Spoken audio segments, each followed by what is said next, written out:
بددیانتی کی ہے محمد آل محمد کے ساتھ۔ بہرحال رسول اللہ کی بیٹی کو آپ کی ذات سے بے پناہ انس اور محبت تھی۔ اس بانو اسلام کے ساتھ معاشرت میں آپ کو سکون ملتا تھا، آپ سے رنج و غم کا بوجھ ہلکا کرتی۔ حضرت سید زہرا انہیں ایک بہن کی طرح سمجھتی تھی۔ حضرت اسما آپ کی محبت کا مرکز تھی، انہیں آپ کی بارگاہ میں قرب حاصل تھا۔ ایک دن جناب فاطمہ نے اسما سے بات کی، اے اسما مجھے آپ سے ایک کام ہے، میری بات غور سے سنیے، اس میں خوب غور کیجیے۔ آپ نے اسما سے فرمایا، اے اسما میں اب کیا کروں، میرے جسم کی ہڈیاں نکل آئی ہیں اور میرے جسم کی جلد ان پر چسپاں ہو کر رہ گئی ہے، اب میں بہت کمزور ہو گئی ہوں، جب میں اس دنیا سے رخصت ہو جاؤں گی کیا کوئی ایسی چیز ہے کہ جو میرے جسم کو چھپا دے اور اس طرح میرا بدن لوگوں کی نگاہوں سے محفوظ رہے؟ حضرت اسما نے جواب دیا، جی ہاں، جن دنوں میں ملکہ حبشہ میں تھی تو میں نے وہاں کے لوگوں کو دیکھا کہ وہ لوگ لکڑی کا تابوت بناتے تھے، میت کو اس تابوت کے اندر لٹا دیتے تھے اور اس پر کپڑا ڈال دیتے تھے۔ کیا وہ تابوت آپ بنا کر دکھاؤں؟ اگر آپ کو پسند ہو آپ کی اجازت پر ایسا تابوت بنا دیں گے، خداوند تعالیٰ آپ کی زندگی دراز کرے اور آپ کا سایہ ہمارے سروں پر باقی رہے۔ جناب سیدہ عالم نے فرمایا، جی ہاں، حضرت اسما نے لکڑی کا تابوت بنایا اور پھر اس پر کپڑا ڈال دیا۔ خاتون جنت نے فرمایا، میرے لیے اس طرح کا تابوت بنانا اور میرے بدن کو اس میں چھپا دینا، خداوند تعالیٰ آپ کو جہنم کی آگ سے محفوظ رکھے گا۔ اس تابوت کو دیکھ کر حضرت فاطمہ زہرا نے فرمایا، کس قدر خوب ہے کہ معلوم نہیں ہو سکتا کہ اس میں مرد ہے یا عورت ہے۔ حضرت فاطمہ زہرا سلام اللہ علیہ کو رسول اللہ کی رحلت کے بعد کسی نے مسکراتے ہوئے نہیں دیکھا، لیکن جب آپ کے حضور حضرت اسما نے تابوت بنایا تو آپ نے مسکرا دیا۔ آپ کی طبیعت ناسازی جناب سید النساء العالمین اپنے مرض کو مخفی رکھنے کی کوشش کرتی اور اس امر کی سفارش کرتی کہ ان کے مرض کے بارے میں کسی کو علم نہ ہو، لیکن آپ کی بیماری کی خبر پورے مدینے میں پھیل گئی۔ حکومتی افراد جو ہے آپ کی عیادت کے لیے آنے لگے۔ حکومتی افراد کے بارے میں رسول اللہ کی بیٹی ناراضگی کی بات ہر جگہ پھیل گئی تھی۔ آہستہ آہستہ لوگوں کو حقائق سے آگاہی ہونے لگی، ان کے قلوب میں حکومت کے لیے وہ جگہ نہ رہی جو پہلے تھی۔ جب ان کیفیات کو دیکھ کر حکومت نے دیکھا، اسے خیال آیا کہ رسول اللہ کی دختر کے پاس جا کر معذرت پیش کریں اور جو کچھ اس نے دختر پیغمبر کے حق میں کیا تھا وہ ہمیشہ کے لیے بلا دیا جائے۔ لیکن سید الانبیاء کی بیٹی ان تمام اسلوب کو خوب جانتی تھی۔ جناب فاطمہ نے ان دونوں سے فرمایا، آپ دونوں کو قسم دیتی ہوں کہ آپ لوگوں نے رسول اللہ سے حدیث نہیں سنی۔ فاطمہ کی خوشی نودی میری خوشنودی ہے، ان کی ناراضگی میری ناراضگی ہے۔ جس کسی نے میری بیٹی فاطمہ کو دوست رکھا اس نے مجھے دوست رکھا، جس کسی نے انہیں خوش کیا اس نے مجھے خوش کیا، جس کسی نے فاطمہ کو ناراض کیا اس نے مجھے ناراض کیا۔ اور ان دونوں نے کہا، جی ہاں، ہم نے حدیث رسول اللہ سے سنی ہے۔ جناب فاطمہ نے فرمایا، میں اللہ اور اس کے ملائکہ کی قسم اٹھاتی ہوں کہ تم لوگوں نے مجھے ناراض کیا، مجھے خوش نہیں رکھا۔ جب میں رسول اللہ سے ملاقات کروں گی تو ان کی بارگاہ میں تم دونوں کی شکایت کروں گی۔ اس کے بعد جناب سیدہ نے فرمایا، میں آپ کو قسم دیتی ہوں کہ آپ کو یاد رہے جب رسول اللہ نے آپ دونوں کو آدھی رات کے وقت بلایا، آپ ان کے پاس بیٹھے تھے تو انہوں نے آپ لوگوں سے فرمایا تھا، فاطمہ میرے وجود کا پارا ہے، میں ان سے ہوں، اور جس نے انہیں اذیت دی اس نے مجھے اذیت دی، اور جس نے مجھے اذیت دی اس نے اللہ کو اذیت دی، جس نے انہیں میری رحلت کے بعد اذیت دی ایسے جیسے اس نے مجھے اپنی زندگی میں اذیت دی، اور جس نے مجھے میری زندگی میں اذیت دی ایسے ہے جیسے اس نے مجھے رحلت کے بعد اذیت دی۔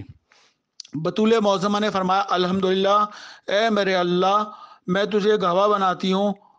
جب ان دونوں صاحبان نے حدیث سنی تو بول اٹھے، جی ہاں، ایسی ہی بات ہے۔ تو جناب فاطمہ نے فرمایا، الحمدللہ، میرے اللہ، میں تجھے گواہ بناتی ہوں، جو اس وقت میرے پاس بیٹھے ہیں ان سب کو گواہ بناتی ہوں، ان لوگوں نے مجھے اپنی زندگی میں اور زندگی کے بعد اذیت دی۔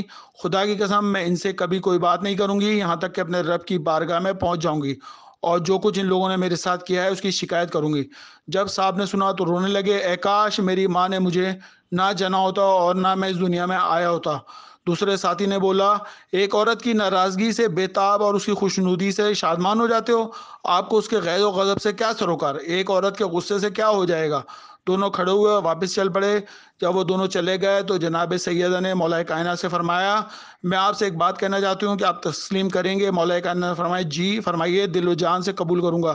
جناب فاطمہ نے فرمایا، میں آپ کو خدا کی قسم دیتی ہوں یہ لوگ مجھ پر نہ نماز جنازہ پڑھیں اور نہ میری قبر پر آئیں۔ جناب فاطمہ فرماتی ہیں، خدا کی قسم میں تم سے ہرگز گفتگو نہ کروں گی۔ حضرت سلمہ جو ہیں اس کے بعد عید کرنے کے لیے آئیں۔ حضرت ام سلمہ جو تھیں رسول اللہ کی زوجہ تھیں اور ملکۃ العرب حضرت خدیجہ کے بعد آپ کا نام آتا ہے۔ آپ نے اپنی زندگی میں رسول اللہ کو اپنی زبان سے اور نہ کسی عمل سے تکلیف پہنچائی۔ ان کے بارے میں سورہ تحریم کی آیت نمبر 1 آئی ہے۔ رسول اللہ صلی اللہ علیہ وسلم کی رحلت کے بعد آپ نے خاندان وحی کا بھرپور ساتھ دیا، ان کے موقف کا بھرپور دفاع کیا۔ رحلت نبی کے بعد جب لوگوں نے ان کی ذریت طاہرہ سے منہ موڑا تو آپ نے اپنی بساط کے مطابق ان کی نصرت اور حمایت کی اور ان کے علام اور احزان میں شریک رہیں۔ جب سیدہ فراش ہوئیں تو یہ بانو اسلام ان کے گھر حاضر ہوئیں، ان کی عیادت کی۔ آپ نے رسول اللہ کی دختر کی خدمت میں عرض کیا، اے دختران گرام پیغمبر، اس رنج و اندو میں رات کیسے بسر ہوئی؟ شہزادی رسول نے جواب دیا، میں نے درد و رنج و علم کے ساتھ صبح کی در حالانکہ خورشید رسالت غروب ہو گیا، ان کے وسیع پر مظالم ڈھائے گئے، خدا کی قسم امیر حریت پر ہجوم کر دیا گیا، ان کے امامت کے حق کو خلاف فرمان خدا اور خلاف فرمان رسول اللہ دوسروں کے حوالے کر دیا گیا۔ یہ سب کچھ جنگ بدر کے کنوس اور جنگ احد کے انتقام کا نتیجہ ہے۔ جناب ام سلمہ رسول اللہ کی وہ زوجہ وحیدہ ہیں جو ان کی دختر کی عیادت اور تیمارداری کے لیے ان کے پاس آئی تھی۔ باقی امہات المومنین کے بارے میں تاریخ جو ہے وہ خاموش ہے۔ حضرت ام سلمہ کو ایک اور امتیاز بھی حاصل ہے کہ سید عالم نے حضرت امیر کو وصیت کی تھی کہ جب رحلت کر جائیں تو ان کی رحلت سے حضرت ام سلمہ کو آگاہ کریں۔ حضرت عائشہ بنت طلحہ عیادت کے لیے آئیں، بطول زہرہ کے لیے۔ سیدہ طاہرہ کی زندگی کا آخری دن تھا، یہ خاتون ان کی عیادت کے لیے آئیں۔ انہوں نے جب آپ کی حالت دیکھی تو عرض کی، میرے ماں باپ آپ پر قربان ہو جائیں، کس چیز نے آپ کو رلایا؟ دختر فرزانہ پیغمبر نے فرمایا، کیا آپ مجھ سے میری تلخ رودات کے بارے میں پوچھ رہی ہیں؟ یہ دکھ بری داستان ہر طرف پھیل چکی ہے، اس کے اثر سے پرندوں کے پر گر چکے ہیں اور رواں دواں قافلے رک گئے ہیں۔ یہ وہ غم سے لبریز داستان ہے جسے اللہ اپنے آسمان پر لے گیا ہے اور میں یہاں زمین پر مصائب اور آلام میں گری ہوئی ہوں۔ حضرت امام علی علیہ السلام علم و دانش، ایمان و عمل، شجاعت اور جہاد میں تمام لوگوں پر شفقت رکھتے ہیں، کوئی آدمی ان کی صفات سے متصف نہ تھا۔ اس وجہ سے کچھ لوگوں نے ان کے خلاف اپنے قلوب میں کینہ اور عداوت کو جگہ دے رکھی ہے۔ جب رسول اللہ کی رحلت ہوئی تو ان لوگوں نے سرات دکھائی، میرے املاک پر قبضہ کیا۔ رسول اللہ نے اپنی زندگی میں اللہ کے حکم سے فتق مجھے عطا کیا تاکہ اس سے ہمارے خاندان کی معاشی زندگی کی ضروریات پوری ہوں۔ ان لوگوں نے میرے حقوق مجھ سے روک لیے، میں نے اپنی اس ملکیت کو قیامت کے دن قرب خداوندی کا سرمایہ قرار دیا، میری ملکیت کو کھانے والوں کا انجام برا ہوگا۔ اس کے بعد حضرت عباس جو ہیں جناب فاطمہ زہرا سلام اللہ علیہ کی عیادت کے لیے آئے۔ رسول اللہ صلی اللہ علیہ وسلم کے چچا حضرت عباس مولا کائنات کے گھر کے دروازے پر تشریف لائے کہ رسول اللہ کی بیٹی کی عیادت کریں۔ انہیں کہا گیا سید الانبیاء کی دختر کی حالت نازک ہے، اس وقت ان کا دیدار ممکن نہیں۔ یہ سن کر وہ اپنے گھر کی طرف واپس چلے گئے۔ انہوں نے مولا کائنات کی طرف ایک پیغام بھیجا، وہ پیغام یہ ہے، اے فرزند رشید برادر علی جان، خدا بند تعالیٰ گواہ ہے کہ جب مجھے سرتاج انبیاء کی بیٹی کی طبیعت ناسازی کا علم ہوا، مجھ پر مصائب کے پہاڑ ٹوٹ پڑے جنہوں نے میرے اعصاب کو درم برہم کر دیا۔ میرا خیال ہے کہ ہمارے خاندان میں سے وہ پہلی شخصیت ہیں جو پیغمبر خدا سے ملق ہونے والی ہیں، یہ وہ پہلی شخصیت ہیں جسے اس نے برگزیدہ کیا ہے اور گرامی رکھا ہے اور انہیں پروردگار کی بارگاہ میں قرب عطا ہوا ہے۔ میں آپ پر قربان جاؤں، اگر حالات کچھ اس قدر ہیں اور سیدہ عالم اس دنیا سے کوچ کرنے والی ہیں تو مجھے اجازت دیجیے کہ مہاجر اور انصار کو ان پر نماز پڑھنے کے لیے جمع کروں تاکہ وہ اس عمل کے ذریعے بے پناہ اجر سے جو ہے شامل ہو جائیں اور اس میں اللہ کے دین کی عظمت کا مظاہرہ ہو۔ مولا کائنات نے ان کے پیغام رسالت سے فرمایا، میرے چچا کو سلام دینا، ان سے کہنا کہ آپ کی محبتوں اور شفقتوں کو میں نہیں بلا سکتا، آپ کا مشورہ خیر خواہانہ اور شائستہ ہے۔ آپ کو معلوم ہے رسول اللہ کی بیٹی اپنے والد کی رحلت کے بعد مسلسل مصائب اور آلام میں رہی ہیں، ان سے ان کے حقوق روکے گئے ہیں، ان کے اموال پر قبضہ کیا گیا ہے، رسول اللہ کی وصیت پر عمل نہیں کیا گیا، نہ اللہ کے حقوق نہ ان کے رسول کے حقوق کا خیال رکھا گیا۔ انتقام لینے کے اعتبار سے اللہ ہی کافی ہے۔ اے میرے چچا جان، جو کچھ آپ نے فرمایا وہ ٹھیک ہے، لیکن بات یہ ہے کہ جناب فاطمہ زہرا سلام اللہ علیہ نے مجھے وصیت کی ہے کہ میں ان کی رحلت کے امر کو مخفی رکھوں۔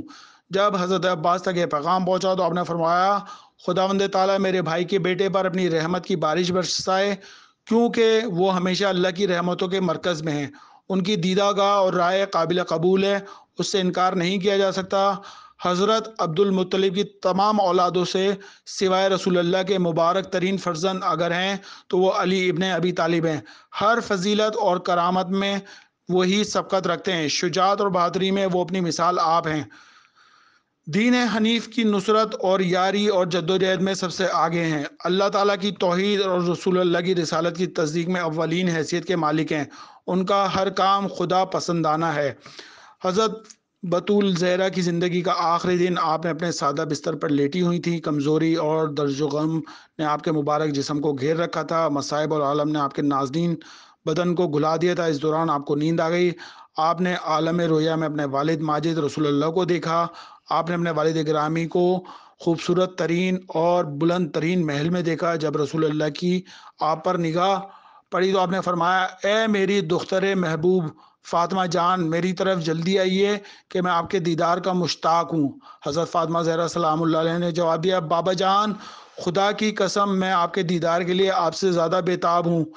رسول اللہ نے فرمایا، فاطمہ جان مبارک ہو، آج رات آپ میرے پاس ہوں گی۔ جو ہی آپ خواب سے بیدار ہوئیں تو آپ نے جہان آخرت کی تیاری شروع کر دی، کیونکہ آپ اپنے والد گرامی سے خواب میں سن چکی تھیں اور آپ کو رسول اللہ کا یہ فرمان بھی یاد تھا، جس کسی نے مجھے خواب میں دیکھا اس نے مجھے ہی دیکھا ہے۔ آپ صلی اللہ علیہ وسلم نے اپنی آنکھیں کھولیں۔ آپ جناب فاطمہ زہرا سلام اللہ نے آنکھیں کھولیں۔ اس خواب سے آپ کے نازنین جسم میں خوشی کی لہر دوڑ گئی اور آپ نے ان آخری لمحات کو اپنی زندگی کے لیے مشرِ راہ بنایا۔ پھر جناب فاطمہ زہرا سلام اللہ کی وصیت ہیں وہ انشاءاللہ آخری کلپ میں بیان ہوں گی۔ اللہم صلی علی محمد و آل محمد۔